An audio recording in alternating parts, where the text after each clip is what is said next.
मौन की शक्ति, रिया की खोज। एक बार की बात है, एक छोटे से शहर में रिया नाम की एक लड़की रहती थी। रिया बहुत समझदार और दयालु थी और लोग उसे बहुत पसंद करते थे। लेकिन उसकी एक आदत थी कि वो हमेशा बोलती रहती थी, चाहे सलाह देनी हो, अपनी बात रखनी हो या खुद का बचाव करना हो। रिया हमेशा कुछ न कुछ बोल ही देती थी।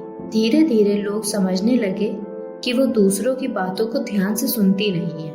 एक दिन उसकी शिक्षिका मिस प्रतिभा ने रिया की इस आदत को देखा। उन्होंने उसे एक छोटी सी किताब दी जिसका नाम था मौन की कला और कहा कि वो इसे हर दिन एक पन्ना पढ़े। रिया को इस बात पर थोड़ा आश्चर्य हुआ।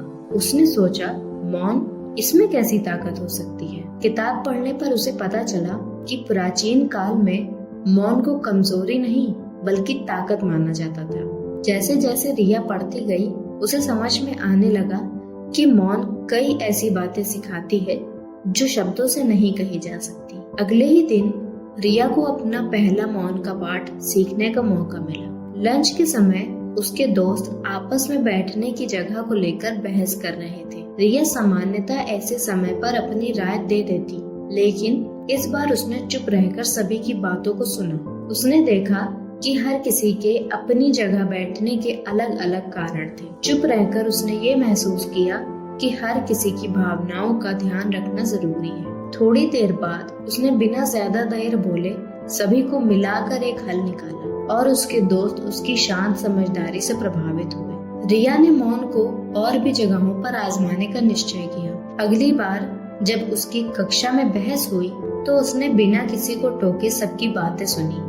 जब उसका बोलने का समय आया तो उसने सबके विचारों को मिलाकर एक ऐसा हल सुझाया जो सभी को पसंद आया। धीरे धीरे रिया को समझ में आने लगा कि मौन केवल ना बोलना ही नहीं बल्कि ध्यान से सुनना भी है। उसकी क्लास के सभी बच्चे उसकी बातों को ध्यान से सुनने लगे। उसके दोस्तों ने महसूस किया कि वो उनके विचारों को समझ रही है और उसका परिवार भी उसके इस बदलाव से खुश था। समय के साथ रिया को ये एहसास हुआ कि मौन उसे एक नई दृष्टि दे रहा था। मौन ने उसे समझदारी, धैर्य और लोगों को गहराई से समझने की शक्ति दी। इस कहानी से हमें ये सीख मिलती है कि हमेशा बोलना जरूरी नहीं है। कभी कभी मौन में वो ताकत होती है जो हमें सत्य से जोड़ता है। रिया की कहानी हमें ये सिखाती है कि मौन में हमें स्पष्टता, धैर्य और वो समझ मिलती है जो शब्दों में नहीं होती।